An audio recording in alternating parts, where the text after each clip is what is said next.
আপনারা অনেকেই হয়তো জানতেন না, যারা ইলেকশনের সময় বড় বড় কথা বলেন আর মিথ্যে কথা কাগজে লেখেন। আমার তো নলেজেই নেই কোনো জায়গায় কোনো গণ্ডগোল হয়েছে বা কোনো আশ্রমের পর কেউ আক্রমণ করেছে। আমি এটাকে সাপোর্ট করি না এবং আমাদের কেউ নেই। যদি খুঁজে বের করতে পারেন, আমি কথা দিচ্ছি আমাদের যা ব্যবস্থা নেওয়ার আমরা নেব। এটা আনন্দবাজারের মিথ্যে কথা। আনন্দবাজার মিথ্যে কথা লেখে এই কদিন ধরে বিজ্ঞাপন করেছে, দেখেছেন আপনারা?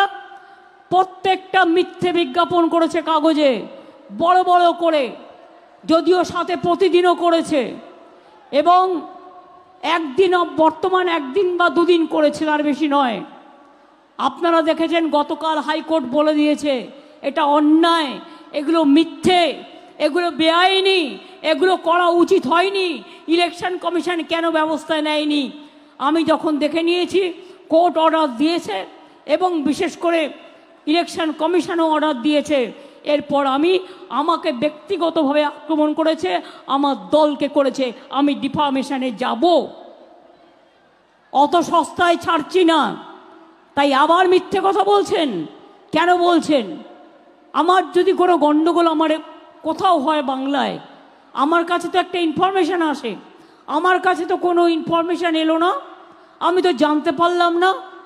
আমাকে একজন সাংবাদিক বলল সে নাকি এনকোয়ারি করে দেখেছে, এটা ওদের নিজেদের পারিবারিক ব্যাপার। অনেকে আপনারা জানেন জমি দিয়ে দেয় নানা ধর্মীয় কাজে, তারা কাজে লাগান, এটা এরকমই একটা কোনো ব্যাপার। এটার সাথে রাজনীতির কোনো সম্পর্ক নেই এবং আমি বলবো না যে অন্য কেউ করেছে, যেহেতু আমার জানা নেই। এটার সাথে রাজনীতির কোনো সম্পর্ক নেই আর থাকবেও না। মনে রাখবেন, স্বামী বিবেকানন্দের বাড়ি আজও ওই সুন্দরভাবে তৈরি করা হয়েছে। স্বামী বিবেকানন্দের বাড়িটা বিক্রি হয়ে যাচ্ছিল। আমার কাছে খবর দিয়েছিলেন আপনাদেরই জেলার মানুষ ডক্টর সুব্রত মৈত্র। একদিন মধ্যরাতে ফোন করে আমায় বললেন, দিদি আমাদের বাঁচান। আমি বললাম কি হয়েছে? বলল দেখুন না কতগুলো লোক এসে এই বাড়িটা দখল করে নিচ্ছে। আমি বলছি কোনটা? বলল স্বামী বিবেকানন্দের অরিজিনাল বাড়িটা। আমি বললাম সে কি? বিশ্বাস করবেন কিনা জানি না, একদিনের মধ্যে ওই বাড়িটা পুরসভাকে দিয়ে আমি কিনিয়ে নিয়েছিলাম। কারণ আমাদের পুরসভা ছিল আমাদের রাজ্য সরকারের টাকায়, পুরসভার টাকায়। সিস্টার নিবেদিতার বাড়ি দখল হয়ে গিয়েছিল বাগবাজারে। আমি নিজে দুবার গেছি এবং আমাদের রাজ্য সরকারের টাকা দিয়ে, কলকাতা কর্পোরেশন আমাদের টাকা দিয়ে নিবেদিতার বাড়ি আমি কিনিয়ে দিয়েছি। আর একটা মনে রাখবেন, দার্জিলিংয়ে যেখানে নিবেদিতা শেষ নিঃশ্বাস ত্যাগ করেছিলেন, সেই বাড়িটা আপনারা অনেকে নিশ্চয়ই দেখতে যান, সেই বাড়িটাও কিন্তু দখল হয়ে গিয়েছিল। আমি মিটিং ডেকে, তখন বিমল গুরুং ছিল জিটিএতে, আমি বললাম হবে না, তুমি এক কাজ করো, আমি তোমাকে একটা নতুন পাল্টা বাড়ি দিচ্ছি, আমার গভর্নমেন্টের বাড়ি, কিন্তু নিবেদিতা যেখানে দেহত্যাগ করেছিলেন সেটা তার স্মৃতি জড়িত, সেটা থাকবে রামকৃষ্ণ মিশনের কাছে। আমি কিন্তু করে দিয়েছিলাম। মনে রাখবেন, ওঙ্কারনাথ মন্দির তারা একটা তোরণ করতে চেয়েছিলেন, আমি সেটাও করে দিয়েছি। বেলুড়েও অনেক জেটি তৈরি করে দিয়েছি। যে যেখানে বলেছে, মন্দির হোক, মসজিদ হোক, গুরুদ্বারা হোক, গির্জা হোক, জায়ের থান হোক, মাঝি থান হোক, আমরা কখনো ভেদাভেদ করি না। আমাকে তো চিরকালই ওরা বলে যে আমি নাকি হিন্দু ধর্মে বিশ্বাস করি না। আমি জানি না জন্মেই আমার নামটাকে দিয়েছিল আর পদবিটাকে দিয়েছিল। ভাগ্যিস হিন্দু ছিলাম বলে, তা নাহলে কবে বলেই তো এ বিদেশ থেকে এসছে, নয় এনআরসি হয়ে এসছে বলে সেটাকেও যুক্ত করে দিত। কিন্তু মনে রাখবেন, আমি কোনোদিনও বলি না আমিও কিন্তু একটা ব্রাহ্মণ পরিবারের, হিন্দু পরিবারের মেয়ে, জেনে রাখবেন। কিন্তু আমি নিজের পরিচয় কখনো দিই না, তার কারণ আমি বিজেপির থেকে সার্টিফিকেট নিতে যাব না। আমি হিন্দু না, আমি মুসলমান না, আমি শিখ না, আমি খ্রিস্টান, আমি মানুষ। আমার সবচেয়ে বড় পরিচয় আমি মানুষ। একটা বিজেপির মতো নোংরা পার্টি এসে আর তার সাথে জুটেছে ওই সিপিএম দলগুলো। হাবড়ায় আমি শুনছি আবার একটু মিছিল মিটিং করছে বালু নেই বলে। আইন তো আইনের পথে চলবে। বিজেপি তো হ্যারাস, এমনকি কেজরিওয়ালকেও অ্যারেস্ট করেছিল, আপনারা দেখেছিলেন। আইন আইনের পথে কাজ করবে। আইনের পথে যখন আইন কোর্ট মুক্ত দেবে সে মুক্তি পাবে। কিন্তু কোন সিপিএম? যারা নাক কেটেছে, কান কেটেছে, হাত কেটেছে, পা কেটেছে, মেরে উড়িয়ে দিয়েছে। 19 জন আনন্দমার্গীকে বালিগঞ্জের রাস্তার উপর ফেলে তাদের জ্বালিয়ে মেরেছিল এই সিপিএম দল। আমাকে রাস্তার উপর ফেলে আমার মাথা চৌচির করে দিয়েছিল এই সিপিএম দল। হাজার হাজার লোক খুন করেছিল এই সিপিএম দল। ভুলে যাবেন না, সিঙ্গুর নন্দীগ্রামে আজও অনেক লোকের খবর নেই। তাপসী মালিককে পুড়িয়ে, একটা কৃষক কন্যা পুড়িয়ে, তাকে লক্ষ্মীর যে ভোগ হয় সেই ভোগের আখার মধ্যে পুড়িয়ে তাকে হত্যা করা হয়েছিল। যারা সিপিএম করতো তারাই এতদিন বিজেপি করতো প্রোটেকশন পাওয়ার জন্য, আর যারা বিজেপি করে তারাই অর্ধেক এখন সিপিএম করে।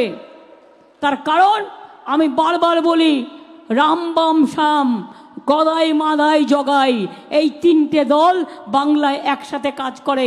আমি অল ইন্ডিয়ায়, আমি ইন্ডিয়া জোটে আছি এবং ইন্ডিয়া জোটকে ক্ষমতায় আনবো বিজেপিকে তাড়িয়ে, কিন্তু বাংলায় এদের সাথে আমার কোনো সম্পর্ক থাকবে না। কারণ বাংলায় ওরা কখনো বিজেপিকে ভোটটা তুলে দেয়, কখনো নিজেদের ভোটটা আমি জানি না কি করে। ওদের ভোট দেবেন কেন? ওদের ভোট দিয়ে কী লাভ? খায় না মাথায় দেয়। 34 বছর একটানা ক্ষমতায় থেকে বাংলায় একটা নতুন হাসপাতাল পর্যন্ত তৈরি করে যায়নি।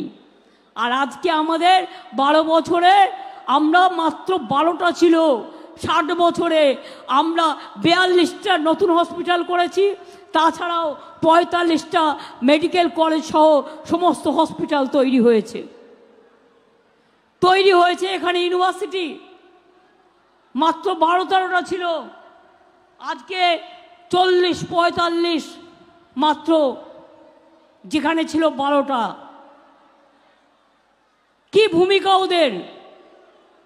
এই তো কে নিয়ে আবার আসামে আন্দোলন শুরু হয়েছে।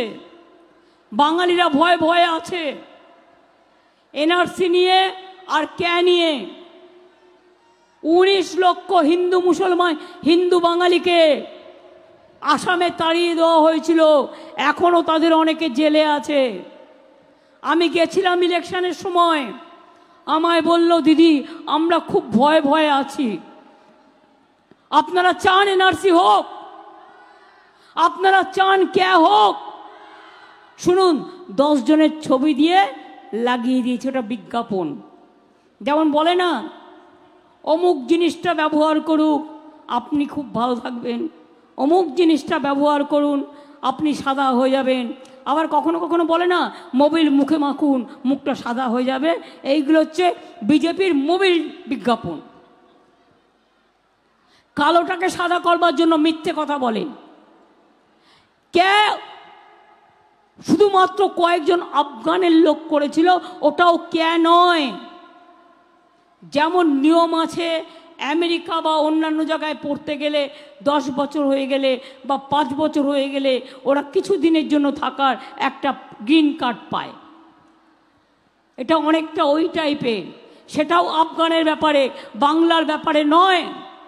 বাংলায় কে হবে না, বাংলায় এনআরসি হবে না, বাংলায় ইউনিফর্ম সিভিল কোড হবে না, এটা পরিষ্কার করে বলে যাচ্ছি।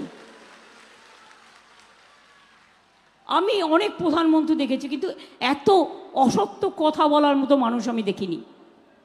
মিটিংয়ে ভোট নেওয়ার জন্য বলছে, এক তো মতুয়াদের নিয়ে খেলা করলেন, প্রতারণা করলেন, আপনি নিঃশর্ত দিয়ে দিতে পারতেন। আপনারা তো তর্ক করার কি দরকার ছিল? এত তর্ক বিতর্ক, দুবার ভোটে জিতে তারপরে আজকে মিথ্যে কথা বলছেন, আবার মিথ্যে কথা বলতে হবে। একটা প্রধানমন্ত্রী আপনারা বলতে পারেন কিভাবে মিথ্যে কথা বলে যাচ্ছেন? আজও মিথ্যে কথা বলে যাচ্ছেন। যে আমরা মুসলিমরা নাকি এখানে জিতলে তপশিলীদের রিজার্ভেশন কেড়ে নেবে। আমি আপনাদের কাছে চ্যালেঞ্জ করে বলছি, এটা আমার প্রতিশ্রুতি, কোনো মুসলিম আপনাদের গায়ে হাত দেবে না এবং আপনাদের কোনো রিজার্ভেশন কারবার ক্ষমতা কোনো মুসলিমের নেই, আমারও নেই। আমার যেমন মুসলিমদের অধিকার কারবার অধিকার নেই, মুসলিমদেরও আপনার অধিকার কারবার অধিকার নেই। এটা সংবিধান প্রদত্ত, এটা সংবিধান করা আছে। এটা হচ্ছে বিজেপির মোদী সরকারের মিথ্যে কথা। টোটাল 420 গিরি 420 ধারা প্রয়োগ করা উচিত এদের। কেউ কখনো কারো রিজার্ভেশন কাউকে দিয়ে দিতে পারে? কেড়ে নিতে পারে? আপনার নাম কেউ কেড়ে নিতে পারে?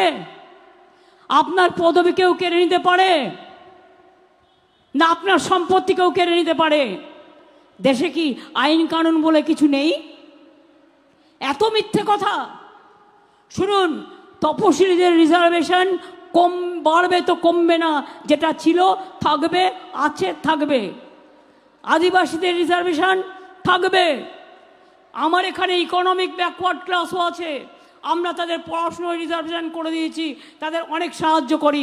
আর সংখ্যালঘুদের জন্য মনে রাখবেন 17% ওবিসি রিজার্ভেশনের মধ্যে দিয়ে আমি 97% সংখ্যালঘুদেরও রিজার্ভেশন করিয়েছি। সুতরাং কেউ কারো গায়ে হাত দেবে না, দেওয়ার ক্ষমতা নেই, এটা প্রধানমন্ত্রী জানা উচিত ছিল।